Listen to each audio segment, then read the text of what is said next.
family, we are back on another episode of the CEO Pulse podcast. Today, we have David Brier. He is the recipient of over 320 international awards on design and branding.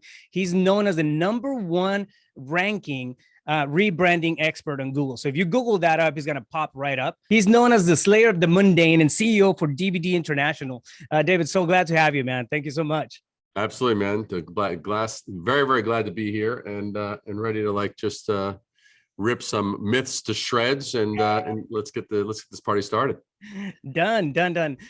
One of the things that we were talking about, and I want to hear a little bit about your background and how you got to the place where you're at, because I mean, ranking that high in anything, right?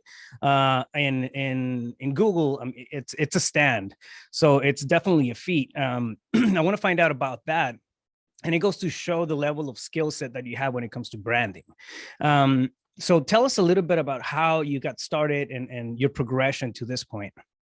Well, I'm a native New Yorker, so I grew up in New York, and I was always a sponge in absorbing kind of like all the stuff that I would see, whether it was, art or whether it was going hanging out in Greenwich Village or seeing street performers or food or this, that, the other. So I was a real sponge for anything that kind of made me stop and go, whoa, Yeah. And that was really the thing. And through my life, I was always involved in the art. So for those that are actually seeing this, where my finger is like that's a painting of George Harrison. I did that when I was like about 15, 16 years old. So So my whole life, I've always been involved in creating stuff, and I dug it. And then obviously that was a natural launching pad for really appreciating and why is it that certain advertisements and packaging and things made you stop in your tracks. A bus would go by and you go, that was the freaking coolest thing you've ever sseen, right? Or you'd see a Broadway show that posters that slammed all over the place, or different things. So what was it why did certain things stand out and other things not stand out? And that was kind of like the nucleus of a lot of what I ended up doing. Yeah, I mean, New York's definitely a melting pot, right? For branding and everything, just in general. So it's definitely a playground, a big playground to come in and get inspiration, I think, left and right. And you're completely right. Sometimes you'll come across and I'll speak for myself on this, but I'll see an ad, I'll see something that just resonates and lands, and then it just lingers in your head for a long, long time. Yeah. I mean, things shake things up. I mean, the same thing holds true for people too. It's like, you go into a store and there's like one person that takes care of you, and they just rise so far above anyone. It's like, you're like, what did they do? What were they doing? Right. And, it wasn't just, flowery, sugar coated, bullshit. It was just like, they were doing something different, and every now and again, we'll run into a salesperson. It's like that salesperson, it's like, they're so freaking smooth. You feel so cared for. What the hell? What's going on here? So, so I think it shows up with people. I think it shows up with the output from people for sure. Yeah, the cliches, build rapport, right? Build rapport, and a lot of people try to do that. For example, in my industry, it's the attempt is to do it through scripts, to do it through this process. Which is ridiculous. But that human connection factor is not there. Like, you have to find a way to really connect and engage at a personal level with everybody that you're dealing with. I think that's.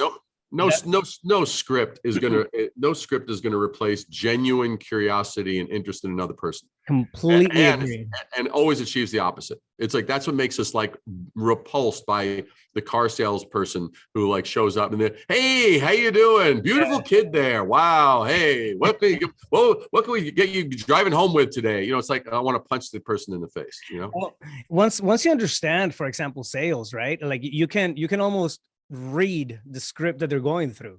Every time most of the time when somebody's trying to close me, like, this happens all the time on vacation, right? You're on vacation, people want to sell you on stuff. And they're going through okay, this is the report stage. This is a rapport stage. And then this is the, this is where the pitch is coming. Oh, it's coming. I feel it. It's 30 seconds away. Whatnot. It's almost like a script, but you lose it. It's not genuine. That's right. So you have, I mean, you have 4 decades of branding expertise, right? Yeah. Doing companies of all sizes. You're talking startups to global organizations, and I mean, multiple industries. So going through all of that, because it is, I mean, that's one, it's a mouthful, right? And now talking experience, you've probably seen, the ins and outs of just about every single aspect when it comes to branding. Yeah. What makes a brand? Well, okay. Big question. I'll break it down to its little core bits and pieces. So the thing is, Yeah. so let's look at the world where a brand lives in. That's where it all starts. It's like, okay, like a brand. That brand could be a person who's in an industry. That brand could be a product. That brand could be a service. It could be B2C, B2B, doesn't matter. Bottom line is someone has something to offer to others.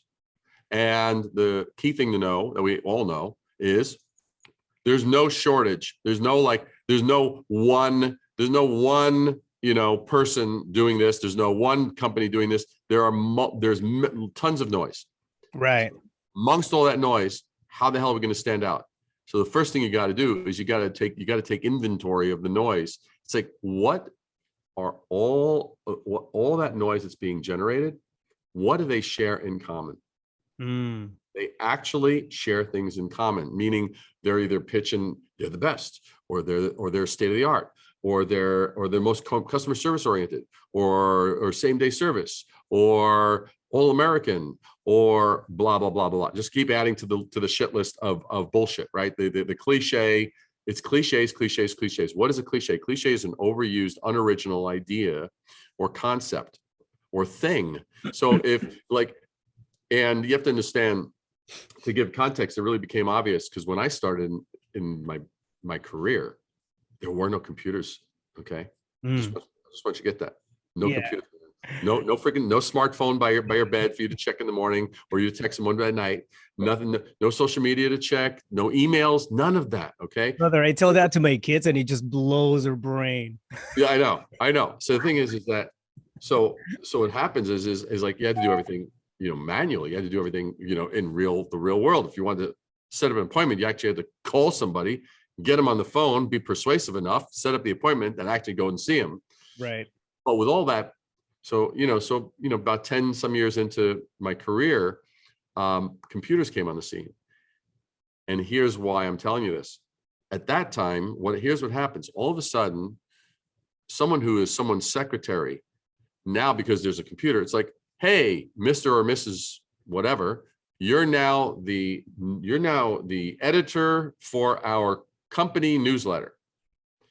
And that person who has no writing skill, no art direction skill, no understanding of story, how to convey anything, is now going online and picking all these photographs. And what started to happen is a real dull period for a number of years. What started to happen is everyone started to pick the same happy pictures. So let's say you're in the telecommunications industry. So all of a sudden, you'd have a phone, right? And it'd be like, and what would this person who just now graduated from being a secretary to now they're an editor? Now it's like they're like, and you have like the stupid, and everyone's looking happy and stupid and smiley. No one looks that way. No one looks that happy when they're in their car. No one looks that happy when they're looking at their computer, or when they're watching TV, or whether they're answering the phone or whatever. And everything looked very much like each other. And for a number of years, everything started to look and sound the same. That's really where it all starts to come from. It's like, if you look and sound like everyone else, first of all, your value goes down. You look and sound like a commodity. Right. You're not bringing anything new to the party. You're not changing that mind, because customers cannot come to a new conclusion with old ideas. I love that. Right? It's like, right? I mean, what's our job as when we're in business, right? We are helping to convey an idea so that they actually, oh, wow, we've reframed things. We get, so they're looking, whoa, I'm interested in this property, or I'm interested in this opportunity, or I'm interested in this product, or whatever. And well, how are they going to come to that if you're just reiterating and regurgitating the same old crap that they've heard 20, 50, or 1,000 times before? So again, customers cannot come to new conclusions with old ideas. That is the key thing. And that's why the essence of branding, as I cover in my book, is the art of differentiation. The art of differentiation. I love that. You have a book out now. Do you want to talk about that for a little bit? And I do have a question. So you talking about this? You talking about this book? Yeah, this that book one here? right there, the big yellow book right there. Love it. And that's out, right? It's people can go out and get it. Oh, absolutely, absolutely. And in fact, knowing that you got a lot of folks who are in the real estate space, it's like, here's a Grant Cardone who's he's leaning way into real estate. He's neck deep. Way big time. He said he writes right in the back here. It says right here, David's solutions for branding will revolutionize the way you think about it. David is a branding genius. That's what Grant said about this with regard to the book and me. Brand intervention right there. Yeah, anybody listening out there, definitely go check out the book, Brand Intervention. I mean, there's golden nuggets in that puppy. So you are you're talking about, I mean, we're talking about the key elements of branding, right? and again, I think it's a big challenge. A lot of times there can be, this period of dullness, and you were talking about that at a like national level. What about individual industries? What about a small company when people get dull in their branding? I know I've gone through that where I don't give it, the due attention, and it's just, okay, cool. We're going to spit out another newsletter. We're going to spit out another, brochure or whatever. How do you stand out? What can you do to stand out as a business? Okay. So I mentioned earlier that the branding is the art of differentiation, right? Mm-hmm. Okay. So why is that? Because everyone's playing the better game. They're playing better, faster, cheaper, this or that, or, they're just adding ER to whatever word. Yeah. Yeah.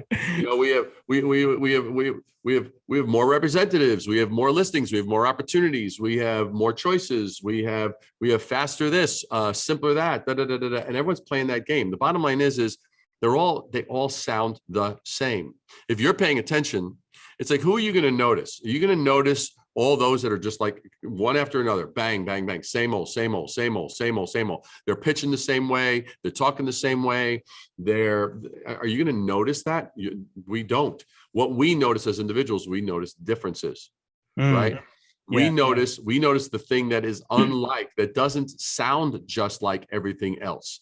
We're driving down a highway. We're going to notice that particular property that isn't manicured the same way as everyone else. We notice it because of its colors, its textures, its choices. There's a lot of different ways. The mistake that happens in branding is thinking that it's just a surface treatment. Like, oh, okay, let's put on a different pair of clothes, even though you're the same dumbass you were before. Bullshit. That ain't going to work, right? Yeah, that's not going to cut it. I mean, if you're, it goes deeper. So when you are branding, you got to ask yourself, okay, with all the noise out there, here's your $64,000 question. Am I adding to the noise, or am I rising above the noise? Right? If I sound similar to them, and here's the blind spot. Here's the real blind spot. Well, I'm really passionate. I really care. We do have the best stuff. You know what? Nobody knows that except for you. If you sound like everyone else, you'll be seen as everyone else. If you talk like everyone else, you're going to be thought of as everyone else. If you do that, you are redundant. If you're redundant, you're replaceable. If you're just like, hey, but you sound just like the guy I spoke to just like 5 minutes ago. Yeah, you're replaceable, right? Yeah, it doesn't change. And I love forgettable. We see this in government and politics a lot, is like, if we just keep repeating the same thing over and over, somehow, no matter how stupid it may be, it's going to become truer. No, the repetition of stupid, useless, repetitive shit is simply more repetitive shit. It doesn't make it smarter. It doesn't make it more relevant. Okay? It's more of it. It's just, there's more shit. And so It's interesting to come in and see how, okay, cool, we're doing this marketing strategy this way because it's the way it's been done for the last 10 years. I was having a conversation with somebody who's in my industry, in the real estate space, and we were talking about sustainable living and construction, right? And the thing that like he mentioned was like, bro, we're still doing, building stuff with the same fucking stuff we were using, 100 years ago. It hasn't evolved. It hasn't really, for the most part, you have the same raw materials, bringing, it's still the same, similar principles. Yeah, structurally things change, right? But your raw stuff, it's still being used because the way it's been used over the last, 100 years. And then we started talking about sustainable materials and that sort of thing, right? But I think, my default thought was taking that, and then how does that apply to different industries in the legal space? How does it apply to in the branding space?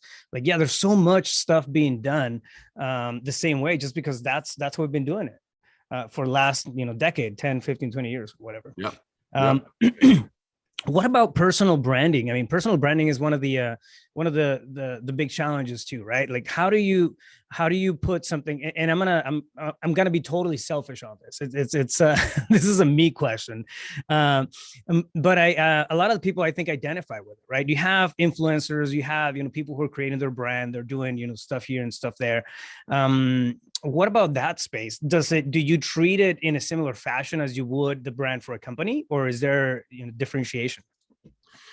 Well, first of all, we'll put it this way. It's like, yes, personal branding is important. What my personal philosophy is very simple. We do connect to people. As much as Samsung technology might, is going to rival or be really close to Apple's, we still connect more with Apple because it's about people, right? Yeah. Samsung is this faceless entity that puts out stuff, right? It would be so much more powerful. I mean, look, the brands, what are the brands that we remember? What are the brands we remember? Richard Branson, Virgin, right? Shark Tank, every one of the sharks. Remember the people, right? Yeah. Elon Musk, Tesla, Steve Jobs, Apple. There was never anybody exciting for Microsoft. So even though there was Bill Gates, but Bill Gates is about as exciting as tofu, coming to room temperature on your counter. Yeah, exactly. Right? And so the thing is I look, and even Gary Vaynerchuk with VaynerMedia, right? So you look at these, who are these personalities that we connect with? They are a voice that resonates. And Grant Cardone, he's got his gig with, got Grant, you got Damon, Fubu. So you look at these people, and it's not just big companies. It's like, I'll give you an interesting example. Like back in probably the late 70s or 80s, there was this audio, it was an audio store. Like, so they sold stereos and audio and all kinds of stuff. And it was called Crazy Eddie's. And it was the sickest freaking ad you've ever seen. They advertised for years, but what they did was, he goes, this guy would talk into the camera, and he would talk like this, and and we're Crazy Eddie, and we're insane, and he would do this thing like that. But he differentiated himself because instead of just showing, hey, we've got this stereo, we got that thing, and we got these speakers, and we've got that blah blah blah, and it's like, it actually was. Instead of that, they changed the dialogue. Mm-hmm. So sometimes it's done well, sometimes it's not done well. Like anything, difference isn't always better just because it's different. It's not the goal to be different. The goal is, how do you disrupt the normal pace and rhythm? So I love personal branding, but the key thing is do you look and sound like everyone else? Do you present yourself the same as everyone else? Do you have, do you have the same headshot as everyone else? Do you have the same promises and implications as everyone else? Do you have, like, if everyone's got a phone number, or reach me at, or text me at, or this or that, or blah, all these little call to actions, are you doing the same thing? Because if you're doing the same thing, it's like we know the definition of insanity is doing the same thing over and over and expecting a different result. Yeah. Well, the bottom line is that doesn't apply just to that one person doing the same thing over and over. That applies to, let's break it out. That applies to this. Well, I'll do realtors, since we have that space. So this realtor is, if they're basically doing the same thing as this realtor, and they're doing the same thing as this realtor, same thing as this realtor, are any of them going to have a different result than the other? They're going to get their law of averages, and they're all going to average out about the same sales until someone comes along and says, whoa, do you hear what all these guys are saying? I don't want to talk to you as a prospective homeowner. I want to talk to you as a father. I want to talk to you as a being. Yeah. I want to talk to you. I want to talk to you about someone, and I want to talk to you about things that are real, not because I should per a script, but because I actually give a shit. Mm. You know, just, I mean, that alone would just, even that kind of candor, you know, are you being honest when everyone else is being politically correct and sort of very reserved and bullshit, right? 100%. It's interesting. So I was going through this personal battle, right? Whether, okay, be vulnerable on when I was, starting to put together content and do even building the podcast.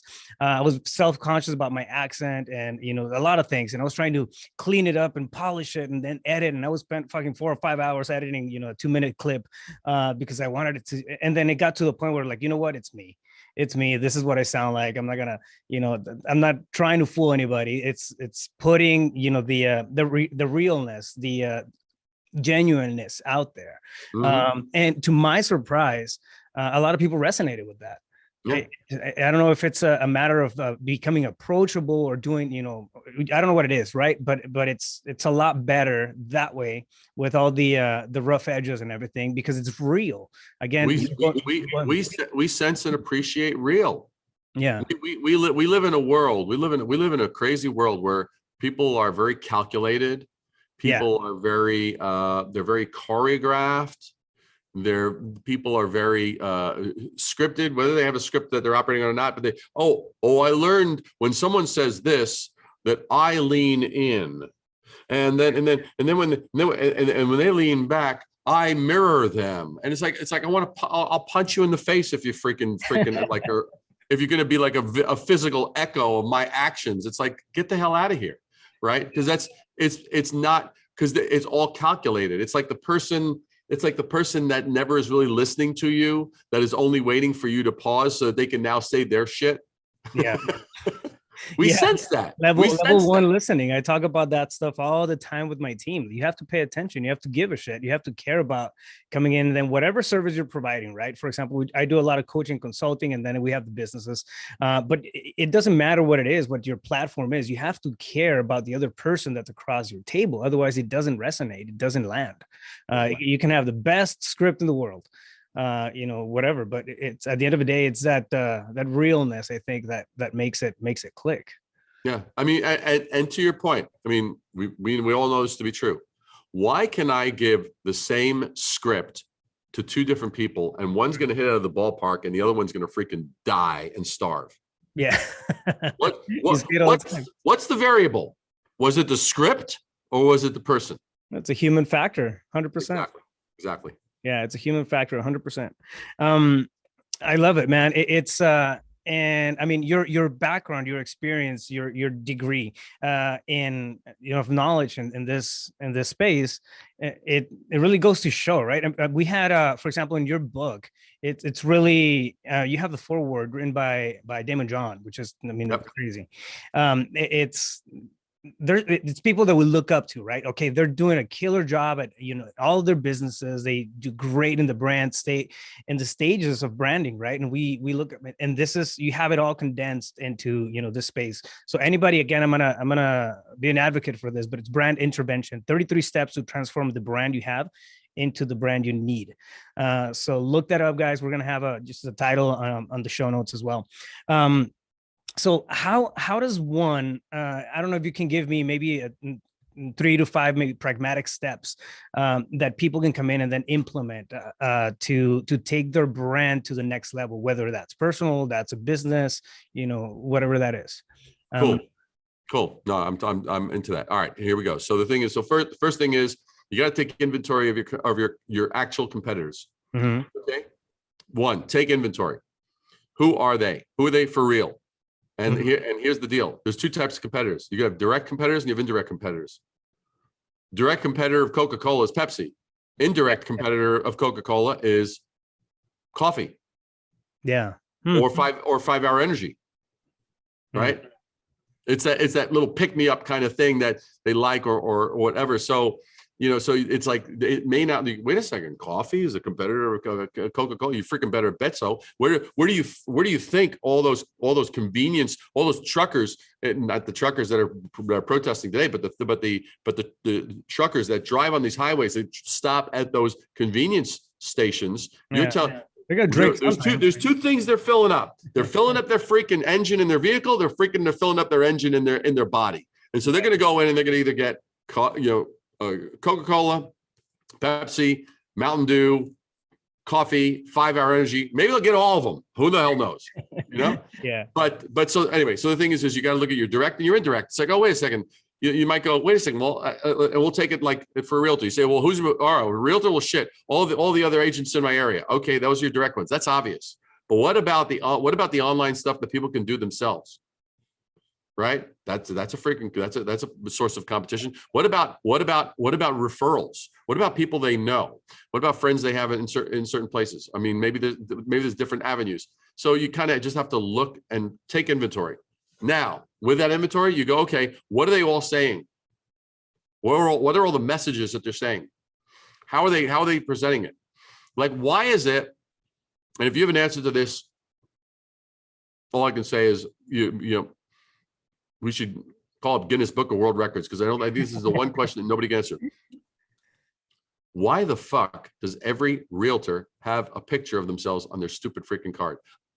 Has that ever closed the deal? Has that ever made me choose? You know what? Wow. I love the way he or she looks. Man, they're helping me land my home. You're right. It's the way it's been done, right? For 100 years. I know. That's a cliche. Why would I? That's an example of a cliche. It's like everyone does it. Anything that falls under the banner of everyone does it, you want to basically go, okay, there's your list. There's your list of the things you don't want to add to that noise. If you now start saying, yeah, but that's true for me, that's true for me, then you better figure out a brand new way of saying it. That's where differentiation comes in. It's not a matter of like, well, it's like, yeah, but that's true.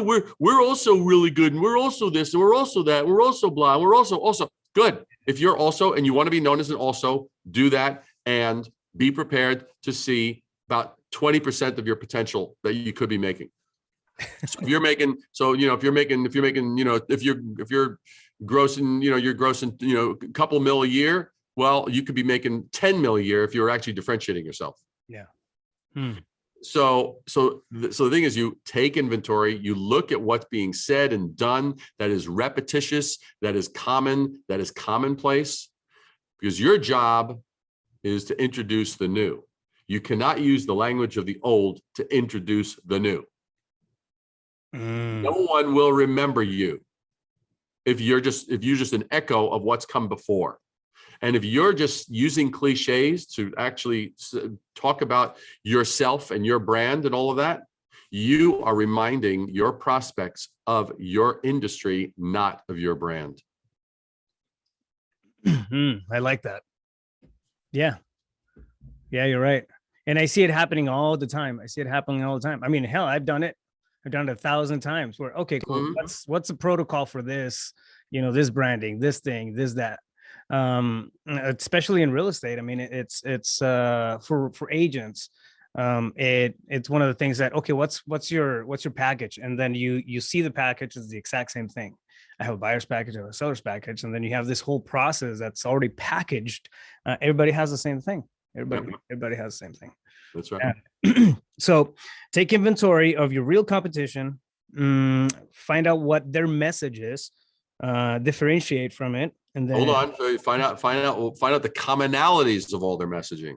Not just find out what their message is, because it's like, what are the commonalities? Are they all like, are they all going really, really hard sell? Or are they all trying to be really, really sincere and heartwarming? Or are they, you're going to find commonalities. Or are they all like being like using the same old set of features and options, It's like, are they using, made in the USA, family owned, been changing lives for 50 years, or any of these cliche, boring, repetitive, I heard it before kind of crap, that makes you a little part of you dies inside every time you see it. You go, every time you see one of those ads. Yeah. And you're right. You're completely right. I think there's branding, or there's companies out there, people out there that just, they have that snap, right?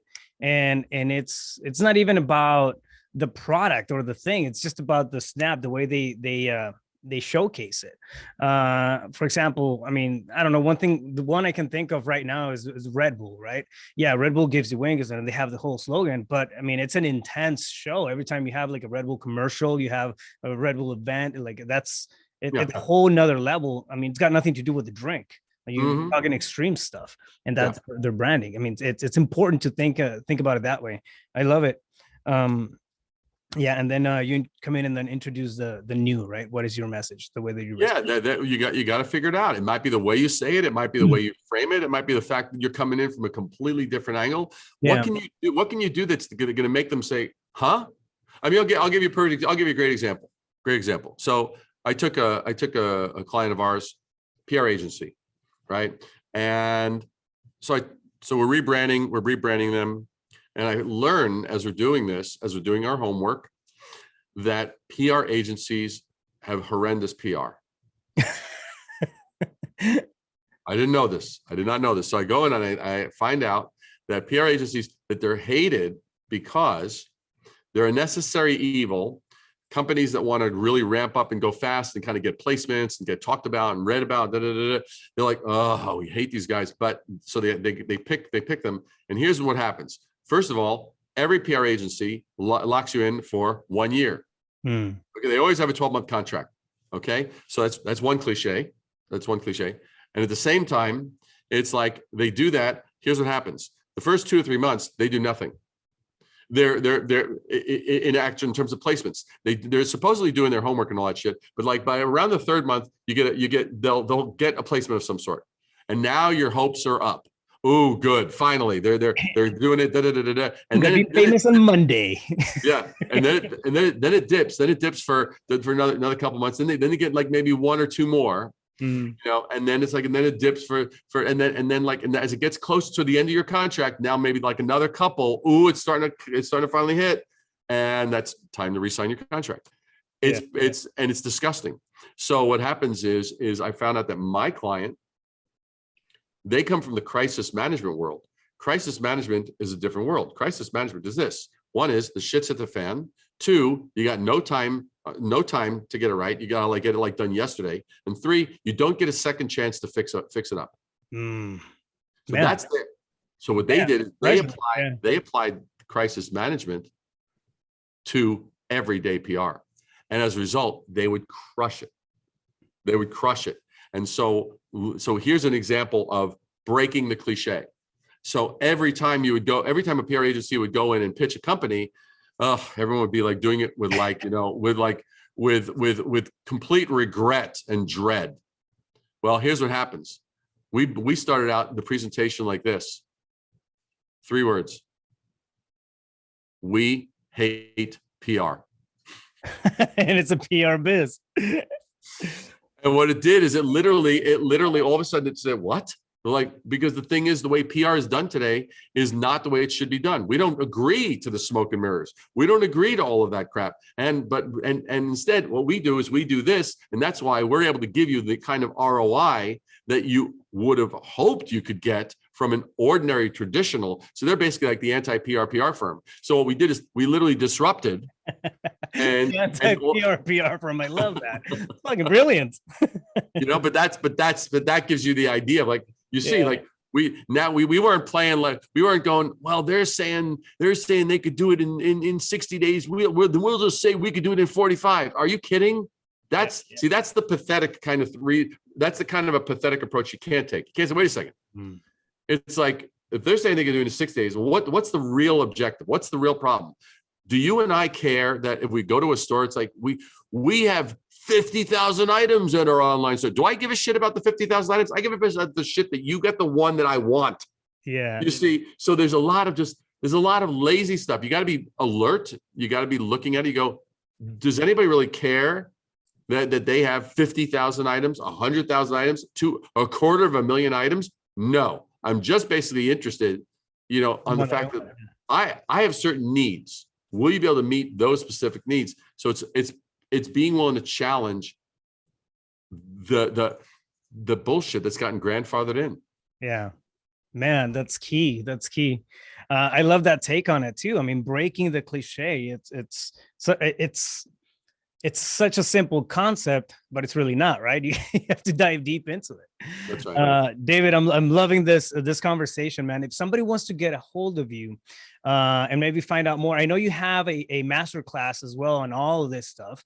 Yep. So where can people go to maybe have a conversation with you, find out more about your programs, definitely get your book, and so on? Absolutely.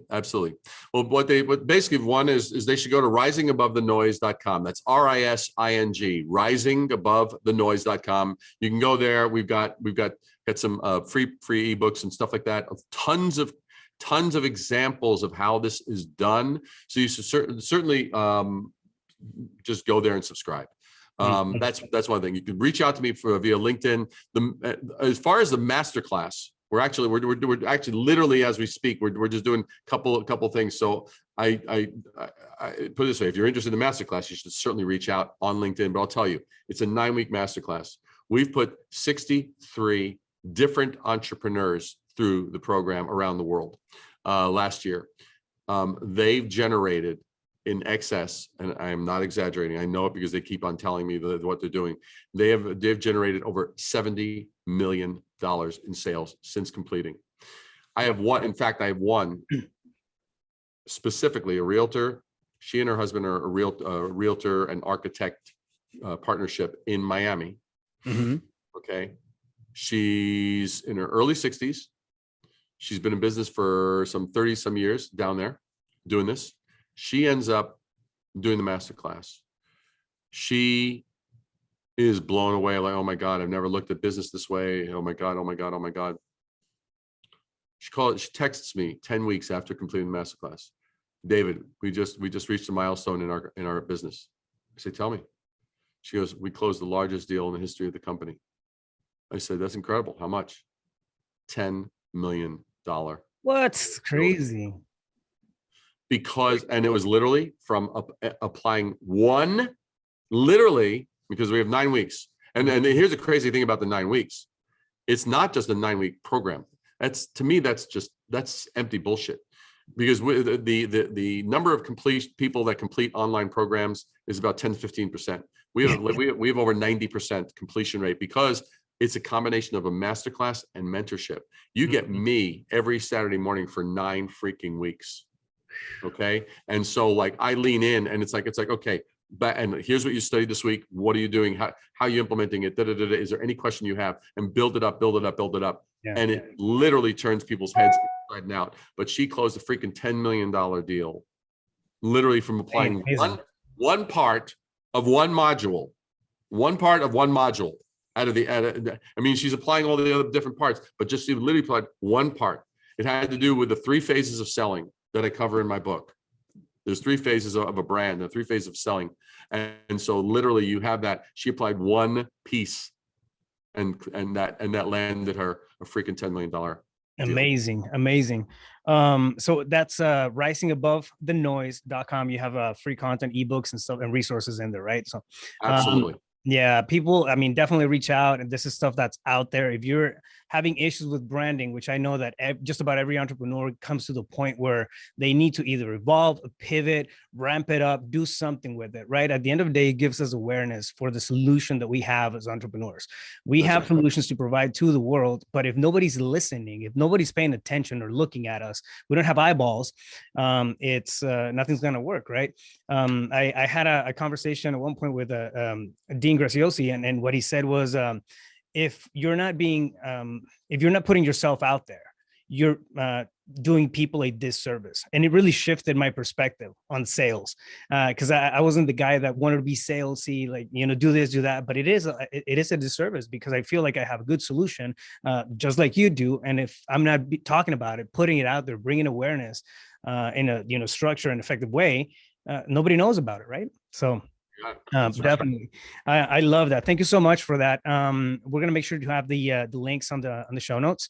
Now, David, there's this one question that I'd love to ask before we close off. And that's, if you were walking down the street and you ran into your 17-year-old self, what would you tell that kid?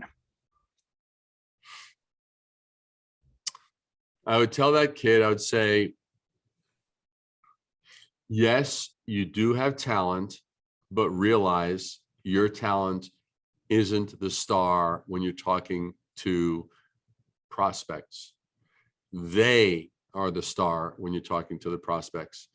Make them important, make them feel and recognized and valued and worthwhile, and know that their dreams are as important to them as yours are to you. And if you do that, you will have more than enough work that you will ever wish that you can have. And so just remember to be on both sides of the table when you're talking to people. That would be the thing that I would tell my 17-year-old self. And I would follow, I would haunt, I would troll myself until I actually got it down perfectly. I love that level of awareness, man. It's huge. David, thank you so much, man. It's been a blast. I want to be respectful of your time, but it's been a blast having you on. Thank you for all the golden nuggets and the structure that you gave us here. I mean, it's really a instrumental part of every business, right? And doing it right, I think it's the key. So with that being said, I'm gonna give you thanks again. Absolutely. Oh, here, and I'll just put this on just before just that way you see got this bling. We always have this bling. Got the black hat with the golden brand lettering, which is metallic or metal, right? Is that metal? Yep. That's a lovely hat. I love that. Again, brand, right? Nobody's going to forget. I'm never going to forget that hat. break the cliche. I love it, brother. Exactly. I love it. It's been a blast having you on. Thank you so much for stopping by. Absolutely, man. Thanks so much. Family, it's a wrap. Boom. Stay focused. You got this.